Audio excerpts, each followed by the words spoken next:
Assalamualaikum warahmatullahi wabarakatuh. Alhamdulillahirabbil alamin. Allahumma shalli wa sallim wa barik ala sayyidina Muhammad wa ala alihi washabihi ajmain. Alhamdulillah, gimana kabarnya? Semoga semuanya sehat. Alhamdulillah. Terutama ya di tengah kondisi ekonomi yang seperti ini. Sekali lagi seperti minggu lalu, akad lalu, pekan lalu, saya akan mencoba untuk mengajak tetap berpikir sehat. Kenapa? Karena melalui akal dan pikiran sehat, keep positive thinking, kita insya Allah akan juga punya soul, positive soul, atau jiwa yang sehat, yang positif selalu. Insya Allah begitu. Nah, kali ini saya ingin ngajak dulur-dulur untuk membahas tentang topik bagaimana kita mengatasi kondisi stres dengan cara apa? Dengan mengelola ambisi. Mengelola apa yang sedang ingin kita cari dalam hidup ini. Jadi kalau kita bicara tentang apa yang kita cari, kita akan bicara tentang bagaimana mengelola ambisi-ambisi, pikiran-pikiran yang bisa seringkali membuat kita itu sakit. Nah, gimana caranya? Tapi sebelum itu saya ingin membawa satu hadis ya ke hadapan dulur-dulur semua dimanapun berada. Hadis itu nyoroti kita sebenarnya, mengkritik kita. Nanti insya Allah dari situ nanti kita akan bahas bagaimana kita mengelola hati, mengelola pikiran sehingga kita tetap berada dalam koridor yang sehat secara kejiwaan. Ada orang bilang kalau hatinya tenang itulah kebahagiaan sejati dan itulah kekayaan sejati. Nah, bagaimana menuju ke sana? Sebelum ke sana saya ingin membedah satu hadis yang itu berisikan pertanyaan begini. Kita itu dikritik sama Allah itu. Kita itu dikritik sama Allah. Kritikan Allah itu begini. Kita itu seringkali terfokus hanya pada apa yang kita lihat saja. Sehingga mengkhawatirkan pun hanya mengkhawatirkan hal yang kita lihat. Misalnya tentang penyakit, tentang kekurangan, itu hanya hal-hal lahir. Jangan tentang penyakit. Sekarang semua orang itu bicara tentang bagaimana menghindari virus ini. That's good. Memang kita harus menghindari itu. Itu secara penyakit lahir itu, penyakit jasmani, penyakit ragawi. Nah, yang dikritik Allah adalah kita ini seringkali melupakan hal-hal yang sifatnya juga rohani. Bahwa di tengah seperti ini, orang kerap mengabaikannya. Penyakit-penyakit yang justru menggerogoti hati. Dan itu nanti juga bisa berdampak pada ragawi juga. Bagaimana nggak sakit misalnya. Sekarang di tengah seperti ini, orang sangat membutuhkan, ekonomi tidak karuan jatuhnya, terus ada bantuan, terus tega ngorupsi itu kan berarti yang sakit itu bukan jiwa, bukan badannya itu. Tapi adalah jiwanya. Nggak usah ngelihat orang lain, kita pun akan ada pada posisi yang sama kalau dihadapkan gepokan uang segitu banyak, gelar gitu, wih, kan gitu. Jadi, nah gimana cara itu? Tuhan ngeritik kita. Seringkali kita ini lupa bahwa kita itu yang membuat kita menjadi gampang menuju maksiat itu sebenarnya karena banyak dosa kita ini. Karena banyak dosa. Gus, saya ini tidak pernah zina, tidak pernah nyuri, tidak pernah bunuh, tidak pernah maling, tidak pernah ngerampok, tidak pernah loh Gus itu. Saya juga tidak pernah korupsi. Terus dosa apa saya? Nah, di sini seringkali kita ini keliru dalam memaknai dosa. Dosa itu ada dosa besar, ada dosa kecil. Masalahnya kita hanya terfokus pada dosa besar. Padahal dari dosa kecil yang kita abaikan itu, kecil-kecil ini kalau dibiarkan, ya numpuk sama besarnya jadinya. Gitu loh, tuh. Nah, kira-kira dosa apa? Banyak. Saya sendiri muhasabah itu begini, ya, introspeksi diri itu begini. Saya kadang guyoni sama anak-anak ya. Kalau saya misalnya ngimami pas sholat sunat ya, mereka kadang ikut bareng saya itu. Habis itu saya wirid gitu. Nah, ketika saya menelusuri dosa saya, dosa ini, dosa itu lama. Nanti kadang setelah lama selesai gitu, mereka tanya, Bi, tadi itu doa apa saja sih, Bi? Kok lama sekali itu apa? Enggak, nah. Saya itu enggak punya doa apa-apa. Doa saya yang diajarkan Nabi Muhammad SAW itu aja. Terus tambahan apa? Tambahannya saya itu banyak dosa. Sehingga saya banyak menobatinya. Dosa ini. Loh kok masih muncul dosa itu? Muncul gitu terus saya itu. Ngerasa, tadi kayaknya saya suudzon sama si A.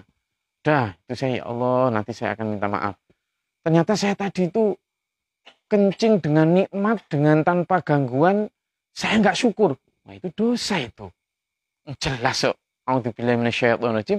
La in syakartum la azidannakum wa la in kafartum inna 'adzabi lasyadid. Jika kamu bersyukur maka aku tambah nikmatku. Jika kamu tidak bersyukur, kafir katanya. Kafir itu nggak hanya tidak percaya Tuhan. Kita ingkar terhadap nikmat itu loh kafir. Kafir bin ni'mah. Dosa sudah. Apalagi zaman kalau mau berkunjung ke rumah sakit. Ngaki-ngaki orang sedih bukan hanya masalah biaya tapi juga sakit masalah ini gimana. Gak syukur dosa. Nah itu aja dosa tentang bab syukur. Gak syukur karena mata dosa. Nanti ngelihat orang suudzon dosa. Marah sama tetangga dosa. Ngolok dosa. Banyak. Nah ini yang harus kita tobati. Ini yang harus kita tangisi.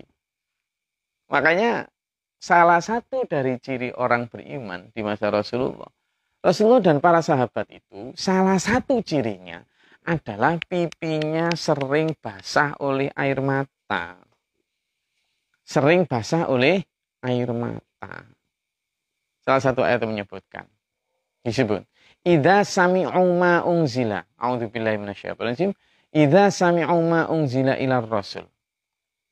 Ketika mereka mendengar ma unzila ilar rasul, apa yang diturunkan kepada rasul. Lihatlah. Ayuna, mata mereka. Tafidu minat dam'i. Akan bercucuran air mata. Mimma arafu minal haq. Karena mereka melihat kebenaran. Coba kita bedah. Seringkali kan kalau kita ini diingatkan, kita kok nggak pernah nangis sih, nggak pernah nangisi dosa. Saya itu ya taubat, tapi ya di dalam hati. Loh, ayat tadi, karena nangis itu juga ekspresi spontan, bukan dibuat-buat. Ayat tadi itu menyebutkan secara rinci. Taro ayu, lihatlah mata mereka. Mata lain nih.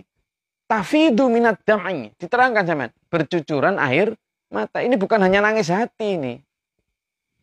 Bukan hanya nangis hati. Memang itu bukan satu-satunya ukuran. Tapi itu ukuran yang paling jelas di mana hadis juga banyak mendukung bahwa para nabi, terutama para sahabat, itu Abu Bakar apalagi, sering nangis. Surat Al-Isra lihat. Yang ayat-ayat terakhir itu. Di sana dijelaskan. Ciri orang beriman itu adalah ketika idza tutla alaihim ayatul. Ketika dibacakan ayat-ayat Tuhan, itu harus sujud dan wabukian. Mereka bergetar, sujud dan menangis. Nah, sekarang pertanyaannya dulur. Sesering apa? Atau jangan-jangan kita nggak pernah nangis dosa. Kita nangis kalau duit kita habis. Iya toh? Kita nangis kalau diputus pacar anak-anak muda tuh. Kita nangis kalau jabatan kita direbut orang. Kita nangis kalau pilkada kalah. Iya toh? Padahal ada yang perlu lebih kita tangisi. Dosa-dosa kita. Nah, ada 4 pertanyaan hadis yang ingin saya bawa itu. Pertama, kenapa orang kok nggak nangis itu? Padahal banyak dosa. Kenapa kok nggak bisa nangis? Jawaban dalam hadis itu, karena hatinya keras. Karena hatinya keras. Hatinya keras. Dalam Quran disebut kal hijaro au asyad. Kal hijaro seperti batu.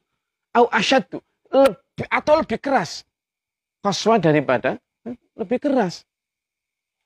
Nah, kalau sudah bicara lebih keras, hati manusia memang lebih keras. Bahkan dalam hadis dijelaskan manusia itu nanti di akhirat itu bahkan dibakar di api neraka itu loh, hatinya belum bisa luluh. Padahal panasnya seperti itu. Kenapa? Karena kalau hatinya sudah keras itu susah. Susah nangis, hatinya keras, tidak lagi lembut. Nah, pertanyaan kedua adalah kenapa hatinya keras? Jawaban di dalam hadis itu disebutkan karena tidak ingat mati. Karena tidak ingat mati. Wih, seolah-olah jauh panjang hidupnya. Hatinya keras dulu. Hatinya keras gimana? Lah mohon maaf ya, gimana? Kalau maling-maling zaman dulu itu kan ya maling karena memang nggak bisa makan ya. Mereka maling itu karena memang nggak ada penghasilan. Lah kalau sudah gajinya puluhan bahkan ratusan juta, terus masih ngambil, nyuri dengan cara korupsi. Yang dicuri adalah jatahnya orang miskin di anak negeri ini. Lah ini kalau nggak hanya karena hatinya keras, karena apa dulu? Ini saya tidak ngajak untuk ngolok-ngolok mereka. Untuk berkaca kita ini loh. Kalau hati kita keras, kita akan berbuat yang sama.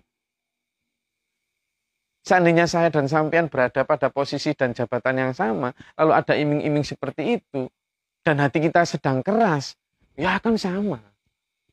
Itu loh. Nah makanya yang perlu kita hindari itu. Kira-kira kenapa ini? Ternyata di situ jawabannya karena kita jarang ingat mati. Hidup kita itu seolah-olah selamanya. Kita tidak pernah lihat, tidak pernah ingat bahwa malaikat maut itu dalam hadis disebutkan 70 kali mengunjungi kita setiap hari itu untuk ngecek kita kesiapan kita. Kalau sewaktu-waktu Allah perintah untuk si dia malaikat maut itu nyabut nyawa. Jadi dalam satu hari 70 kali malaikat Israel itu mengunjungi kita. Tapi kita belas tidak ingat. Nah karena tidak pernah ingat mati ini, maka ambisi ini cukup panjang-panjang. Coba uang 14 miliar itu untuk apa sebenarnya? Dia juga sudah kaya. Untuk apa? Kalau nggak karena memang nggak ingat mati. Kan nanti wah saya beli ini, saya beli itu, saya beli itu. Padahal dia sudah punya mobil, sudah punya rumah. Apa coba? Akhirnya itu tadi. Makanya kalimatnya jelas. I'malu lidunyaka ka'annaka ta'ishu abadan. Wa i'malu akhirataka ka'annaka tamutu mautan. Kalau kita berpikir tentang akhirat, ya kita akan seolah-olah mati itu besok. Tapi kalau kita bekerja atau berpikir juga tentang dunia, kita itu seolah-olah hidup selamanya. Panjang gitu. Nah, sampean tidak saya ajak untuk lalu kemudian berpesimis hati, waduh mati. Enggak gitu. Tetap dalam kesemangatan dan produktivitas tinggi, tapi ada rem. Gitu loh. Ada semacam pengawas bahwa kita ini mati. Ini yang akan melembutkan hati kita. Coba tuh dulur, kalau kita nggak benar-benar, ini loh, saya itu sering didawi Abi Mokhtar itu gini, Gus, coba tuh Gus, saya itu sering banget Gus, kalau pas mandi gitu ya, terus pas waktu saya nyabuni kaki saya waktu menggosok badan dari daki, saya itu ngomong sama tubuh sama kaki saya itu. Gitu Abi Mokhtar ini ngajarin saya. Tak omongi gini, kaki, tubuh sekarang kamu tak mandiin. Sekarang kamu tak gosok-gosok. Lah kok tubuh yang saya sayang, saya rawat gini, kok nanti terus kemudian pas sudah waktu tiba masanya itu dikubur terus dimakan cacing. Kok istilah Jawa itu eman. Kok sayang banget loh. Kadang kalau pas ada undangan ke bupati atau gubernur gitu ya, pertemuan ulama dan umaro gitu. Itu beliau begini, ketika pakai kaos kaki lalu pakai sepatu yang bagus habis disemir, kaki itu dibilangin, kaki, kamu sekarang tak sepatui. Sebentar lagi tubuh ini juga tak ajak ketemu para pejabat-pejabat tinggi. Lah kok nanti terus tubuh yang begini kok disposal, dibuang gitu aja pas habis masa pakai. Ingatan semacam ini yang kemudian membuat hati kita itu slowing down. Rendah hati. Tapi kalau tidak pernah ingat itu, wis caci maki ini tok isinya itu. Maka beliau selalu memberikan kami rem itu, memberikan kami kendali itu dalam produktivitas tinggi, tetapi kami tetap dihadapkan pada satu fakta yang paling pasti dalam hidup ini. Apa itu fakta yang paling pasti? Mati.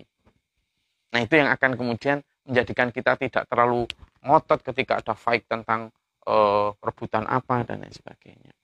Nah, pertanyaannya, kenapa tidak ingat mati manusia ini? Kenapa kok banyak orang yang tidak ingat mati? Padahal mati ya tiap hari di sekitar kita. Apalagi sekarang ini.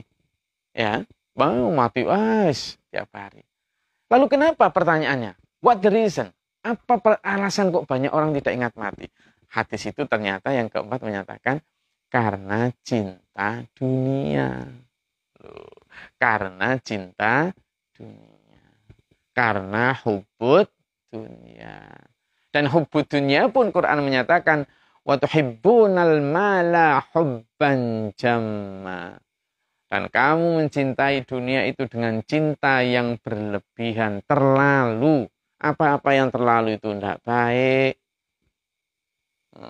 Jadi masalahnya ini karena kita terlalu. Kalau biasa-biasa saja tidak apa-apa. Makanya saya juga bekerja. Saya juga pernah bekerja profesional di kantor segala macam, jualan apa segala macam. Ya biasa, tapi jangan terlalu cinta. Karena kalau yang cinta ini yang kemudian membuat kita buta. Contoh yang tadi misalnya, begitu. Makanya tidak salah kalau ada qaul yang mengatakan hubbud dunya ra'sul kulli khati. Cinta dunia itu adalah pangkal dari segala kejahatan. Segala kejahatan. Dulur sama dulur berantem karena warisan. Ya kan? Partai sama pikir karena apa? Tukaran. Rebutan jabatan. Karena rakyat. Nah, semua orang juga sudah tahu kan. Kenapa? Ya karena itu. Karena terlalu cinta pada dunia. Setidaknya ada dua kan. Tahta sama harta. Tahta sama harta ini. Saya itu kemarin ngomong sama sahabat-sahabat saya. Saya bilang gini. Dulur, terus gimana caranya agar tidak cinta harta? Tidak cinta harta ini. Kita tetap boleh butuh harta. Karena kita butuh memang. Saya kira. Kita butuh, boleh. Tapi jangan cinta harta. Kita boleh butuh uang. Tapi jangan cinta uang. Masalahnya di situ. Jadi antara cinta dan butuh ini yang beda. Nah, kita yang boleh butuh. Karena kalau sudah bicara butuh, begitu kita bekerja keras, kebutuhan kita terpenuhi, lalu di luar kebutuhan yang ini, kita itu sudah bisa kemudian akhirnya melepaskan hati untuk bersedekah, memberikan kepada sesama. Ketika kita kebutuhan terpenuhi, kita nggak pengen lagi untuk ambisi yang nanti sampai Bugatti Veyron, Lamborghini Aventador, enggak selesai-selesai. Ini yang kemudian membuat orang kepingin korupsi, kepingin ngerebut milik orang, kepingin monopoli, kepingin hegemoni, itu.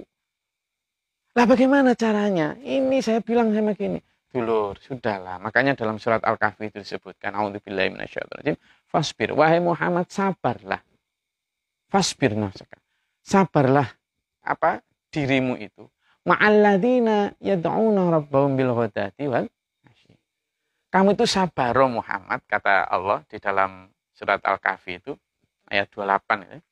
Sabarlah kamu, wahai Muhammad, bersama orang-orang yang hari-harinya, hidupnya itu, ketika dia bekerja, itu selalu hanya berharap, yad'una rabbahum, selalu menyeru, memanggil, cinta, gandrung kepada rabbahum, kepada Tuhan mereka.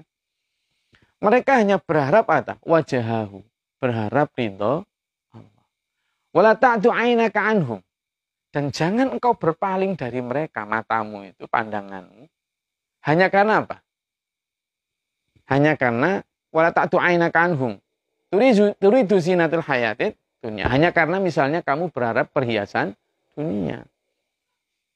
Kenapa ini tidak boleh? Karena apa? Kalau orang sudah hanya turidu zinatul hayatid dunia tadi, orang yang sudah hanya berharap dengan cinta dunia tadi, ini yang kemudian melupakan dari Allah. Ini yang kata di dalam ayat potongan ayat selanjutnya, mereka orang yang man aghfalna qalbahu an dzikrina. Man aghfalna, orang yang sudah kami lalaikan, kata Allah, qalbahu hatinya an dzikrina, dari ingat kami. Jadi cinta dunia ini yang membuat saya. Terus gimana ini?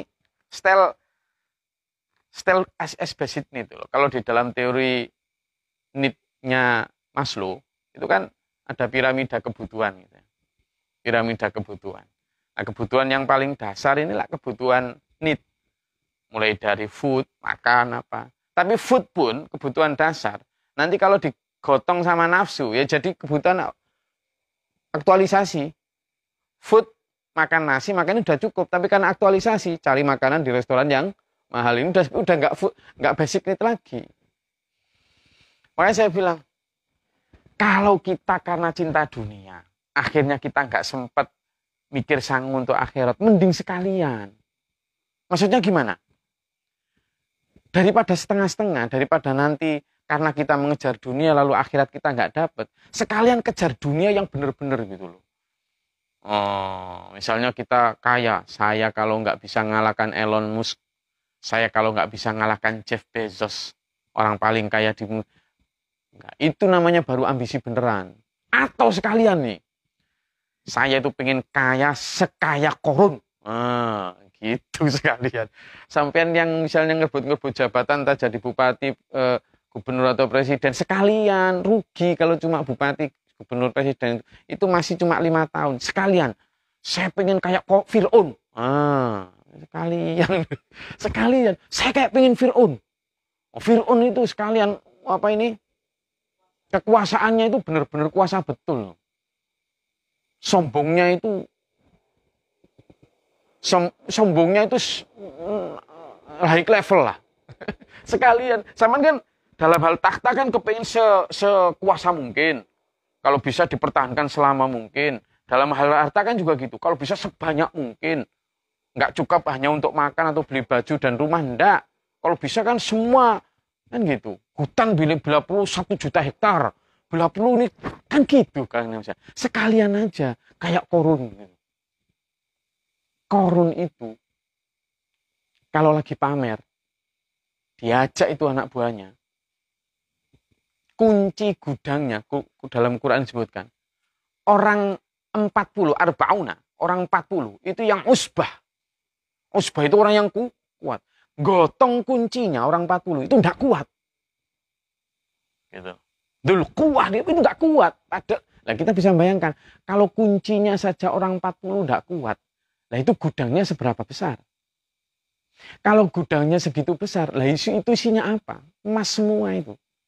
Nah, kalau sekalian cita-cita, kalau nggak terlalu mau mikir akhir, cita-cita sekalian kayak Korun. Kalau nggak kayak gitu rugi. Kalaupun kayak mau tahta sekalian kayak Fir'aun. Kuasanya luar biasa itu. Dan dia enggak cuma 5 tahun. Dan kejam sekalian kejam dia. Kamu itu sampai ngaku Tuhan. Nah, kalau enggak begitu dulur, maka ayo kita kemudian kendalikan diri. Daripada enggak bisa sekuasa Fir'aun, daripada enggak bisa sekaya Korun, ya sudah, kita ayo memilih merendahkan hati, mengurangi ambisi. Supaya sehat pikiran dan hati, apalagi di tengah pandemi kayak gini. Orang gini bisa stres. Saya itu punya teman kaya raya, diceritani itu. Iya Gus. Lawang garasi untuk kendaraannya itu, di dalamnya ada 20 atau berapa puluh moge, yang setiap mobil itu antara 1 sampai 1,5 M.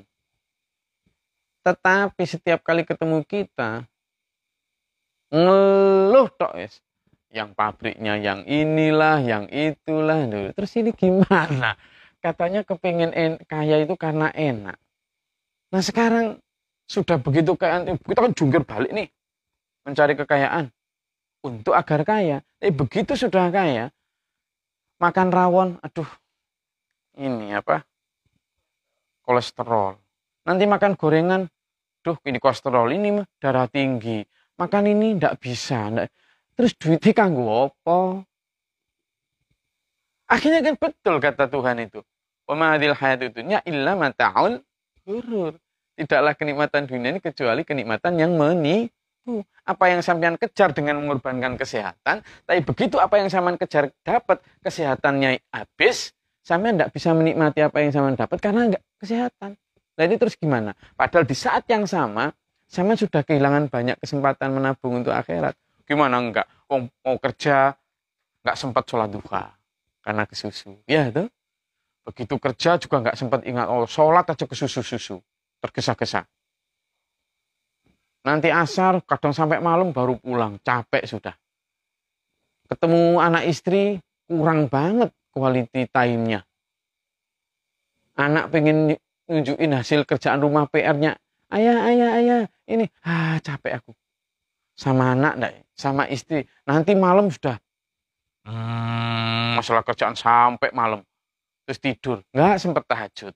Nggak sempat mengambil yang asa iya ba'atsaka rabbuka maqaman mahmuda, enggak sempat. Padahal itu perintah Tuhan, wa minal laili fatahajjat bihi nafilatalak. Dari sebagian malam bertahajudlah itu. Perintah Tuhan itu. Jadi kalau ada misalnya orang yang meskipun kayak ahli agama terus saya ini enggak pernah tahajud, ngajak sama enggak tahajud, janganlah. Nabi Muhammad SAW tuntunan utama kita itu hampir tidak pernah tidak tahajud. Meskipun itu sunnah. Kita ikut Nabi Muhammad SAW. Jangan ikut orang-orang kayak yang hanya pintar ngomong kayak saya gini, belum tentu benar. Tapi kalau Rasulullah Muhammad SAW sudah pasti benar. Gak sempat kadang kita tahajud. Karena itu sudah begitu sibuknya kita gak sempat menikmati kenikmatan kita, ujuk-ujuk tiba-tiba suddenly mati menjemput. Lah ya gimana? Di dunia gak sempat enak, di akhirat gak sempat enak, rugi. Lah terus gimana kita? Ayo nikmati hidup. Dengan cara apa? Mulai dari kurangi kecintaan kita pada dunia.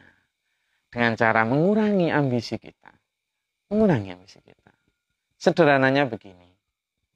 Dalam masa pandemi kayak gini, ketika ekonomi morat-marit gak karuan, semua orang mengeluh dan sebagainya, simpel aja. Saya ini, kalau dari sisi kebutuhan, bagaimana agar anak istri pertama bisa makan. Yang kedua bisa punya tempat tinggal. Kebutuhan selanjutnya adalah anak sekolah dan sehat, ya kan? Sehat. Sudah. Nah, kalau untuk mencukupi kebutuhan ini, banyak kok orang hanya dengan jualan pentol aja insya Allah sudah bisa nyekolahkan anak kok, banyak.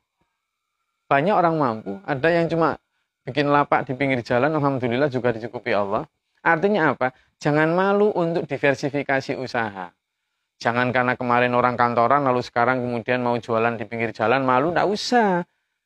Jadi style kebutuhan itu jangan berdasarkan gengsi, supaya kita tidak stres ini. Nah, maka kecintaan terhadap gengsi, terhadap itu kurangi. Insya Allah dengan begitu kita akan ingat mati. Dan ketika kita ingat mati, insya Allah hati kita nggak akan keras. Dan ketika hati kita nggak akan keras, insya Allah lembut hati kita akan mudah menangisi dosa. Dan ketika kita menangisi dosa, insya Allah kita kemudian hati kita nggak akan lagi kotor. Jadi hati itu dulu ya, seperti mesin itu loh. Mesin ini kalau banyak karatnya, itu kan susah bergerak. Nah gimana caranya biar gak kena karat? Dikasih oli, dikasih stempet, iya kan, dikasih gemuk itu. Nah, baru bisa gerak. Hati jika banyak dosa itu karaten. Susah dia bergerak kepada kebaikan itu. Quran menyebut orang kalau hatinya itu atau belum dikasih petunjuk Allah, itu melaksanakan kebaikan itu ka'annama yas'adu fis sama. Seperti dia naik ke atas langit. Makanya tadi saya sebut, tanda orang yang disayang Tuhan itu adalah selalu ada jalan untuk menjalankan ibadah meskipun berat. Tapi tanda orang ditimang setan itu selalu ada alasan untuk tidak mengerjakan ibadah yang mudah. Jadi selalu ada jalan kalau nanti sudah tidak berat lagi. Karena itu tadi. Gimana agar hatinya ini mau bergerak, karat-karat dosa hilang. Tetesi dengan, kalau tadi mesin kan ditetesi dengan oli, ini ditetesi dengan air mata. Gitu loh. Istighfarnya Rasulullah sampai begitu sering beliau itu menangis malam suntuk. Padahal dosa apa Rasulullah ini orang suci kok. Tapi selalu mengatakan kepada kita, Bismillahirrahmanirrahim. Ya ayyuhalladzina amanu ya ayyuhalladzina amanu tubu ilallah. Ya ayyuhalladzina amanu, wahai orang-orang beriman, tubu ilallah. Bertobatlah kepada Allah. Fa inni, kata Nabi, sesungguhnya aku atubu ilaihi, bertobat kepada Allah, mi'ata marra fi kulli yaum. 100 kali dalam satu hari. Loh Rasulullah, dosa apa? Sampai 100 kali dalam sehari minta ampun pada Allah. Lah kok kita jangankan Rasul, kok jarang bertobat itu loh. Karena hati kita ini karena gelap. Jadi ibarat hati itu ruangan. Kalau di dalam hatinya ada kocok gitu. Kocoknya ini banyak debu sehingga tidak bisa memantulkan cahaya Allah. Ketika hati tidak bisa memantulkan cahaya Allah, gelap hati sehingga nggak kelihatan. Tapi kalau nanti kaca ini dibersihkan dari dosa, mantul cahaya Allah, terang hati. Saya rasa itu dulur. Maka gimana cara ini? Ayo kita banyak muhasabah, banyak introspeksi. Nyetel ambisi kita ini menjadi lebih tenang. Insya Allah dengan itu nanti di masa crowded seperti ini, hati kita akan tenang dan insya Allah kita akan dibekali dan diberkahi Allah dengan ketenangan hati. Dan ingat, orang yang dipanggil Allah di akhirat nanti adalah a'udzubillahi minasyaitonir rajim, ya ayyatuhan nafsul mutmainnah irji'i ila rabbiki radiyatan mardiyah fadkhuli fi ibadi fadkhuli jannati. Orang yang dipanggil adalah orang-orang yang nafsul mutmainnah, yang hatinya tenang. Insya Allah dengan hati yang tenang semacam ini kita nanti bekerja akan banyak ide-ide itu. Insya Allah dengan ambisi yang tidak terlalu kita tinggi menguruti nafsu, kita akan dijaga dari hubud dunia. Karena hubud dunia, cinta dunia adalah roksun kulli khotiatin, pangkal segala kejahatan. Dengan menghindari cinta dunia, insya Allah kita akan terhindar dari kejahatan-kejahatan. Kita akan terhindar dari stres dan hidup kita tenang. Terima kasih. Mudah-mudahan bermanfaat. Salam dari Denpasar. Assalamualaikum warahmatullahi wabarakatuh.